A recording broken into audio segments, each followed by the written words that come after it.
അപ്പോൾ ഇന്ന് നമ്മുടെ ഉച്ചക്കത്തേനുള്ള ലഞ്ച് പ്രിപ്പറേഷൻ കണ്ടാലോ? അപ്പോൾ ഇന്ന് എലിശ്ശേരിയാണ് കേട്ടോ, ചെറുപയറാണ് എലിശ്ശേരി വയ്ക്കുന്നത്. അപ്പോൾ എണ്ണ ചൂടാക്കി നമ്മൾ കടുകൊക്കെ മൂപ്പിക്കുകയാണ്. അപ്പോൾ ഓൾറെഡി ഞാൻ ചെറുപയർ ഉപ്പൊക്കെ ചേർത്ത് വെന്ത് വെച്ചിട്ടുണ്ട്. അത് ഞാൻ അരപ്പ് ആദ്യം ചേർത്ത് കൊടുക്കുന്നത്.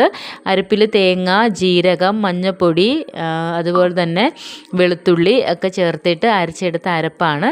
അപ്പോൾ അരപ്പാണ് ആദ്യം ചേർത്ത് കൊടുക്കുന്നത് എണ്ണ മൂപ്പിച്ചതിലേക്ക്. അതിനുശേഷം അരപ്പൊന്ന് നന്നായിട്ടൊന്ന് കുറുകി വന്നപ്പോഴത്തേക്കാണ് ഞാൻ അതിനകത്തേക്ക് വെന്ത് വെച്ചിരിക്കുന്ന ചെറുപയറൂടെ ചേർത്ത് കൊടുത്തത്. എനിക്ക് ഈ വൻപയർ എലിശ്ശേരി നമ്മൾ ചാറ് വയ്ക്കില്ല, അതിലും എനിക്കിഷ്ടം ചെറുപയറാണ് കേട്ടോ. അപ്പോൾ ഇത് സോയാബീനാണ് കേട്ടോ. അപ്പോൾ ഫ്രൈ ചെയ്യാമെന്ന് വിചാരിച്ചിട്ടാണ്. ഇപ്പോൾ കറി വയ്ക്കുന്നേക്കാളും നമ്മൾ ഇതുപോലെയുള്ള തേങ്ങ അരച്ചൊക്കെ കറി ഉണ്ടെന്നുണ്ടെങ്കിൽ നമ്മൾ സോയ കറിയായിട്ട് വെക്കുന്നതിലും നല്ലത് ഫ്രൈ ചെയ്തെടുക്കുന്നതാണ്. അപ്പോൾ ഫ്രൈ ചെയ്യുന്നതിന് എന്തൊക്കെയാണ് അതിന് കൂടുതലായിട്ട് നമുക്ക് വേണ്ടതെന്നൊന്ന് കണ്ടു നോക്കാം.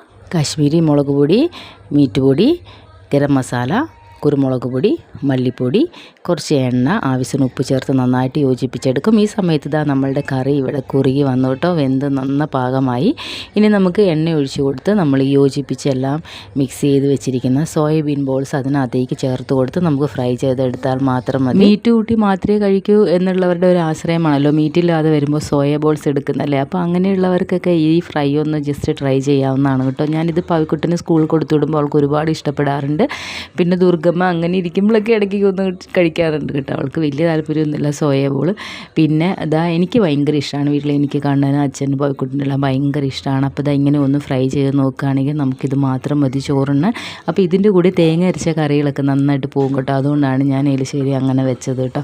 അപ്പോൾ ഇതൊന്ന് ട്രൈ ചെയ്ത് നോക്കുക. പിന്നെ ഞാൻ ഇതിൻ്റെ കൂടെ 2 പപ്പടം കൂടെ വറുത്തെടുത്തിട്ടുണ്ടായിരുന്നു. കാരണം ദുർഗമ്മ ഇത് രണ്ടും കൂട്ടി കഴിച്ചില്ലെങ്കിൽ എന്തെങ്കിലും കൂട്ടി കഴിച്ചോട്ടെ എന്ന് വിചാരിച്ചിട്ടാണ് പപ്പടം വറുത്തെടുത്തത് കേട്ടോ.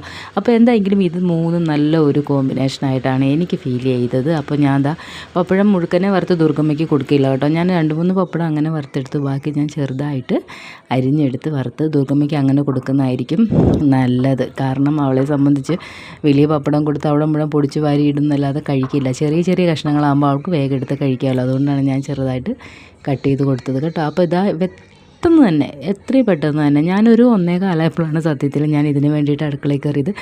ഒരു 1:30 കഴിഞ്ഞ് തന്നെ എല്ലാ കാര്യങ്ങളും റെഡിയായി. അപ്പോൾ ഇത്രയേ ഉള്ളൂ നമ്മുടെ വീഡിയോ ഇഷ്ടമാണെങ്കിൽ ലൈക്ക് ചെയ്യുക. ആദ്യമായിട്ടാണ് നമ്മുടെ ചാനൽ കാണണമെങ്കിൽ സബ്സ്ക്രൈബ് ചെയ്യണേ. അപ്പം നമുക്ക് അടുത്ത ദിവസം മറ്റൊരു വീഡിയോയിലൂടെ വീണ്ടും കൂടി കാണാം. Tata, bye bye, see U.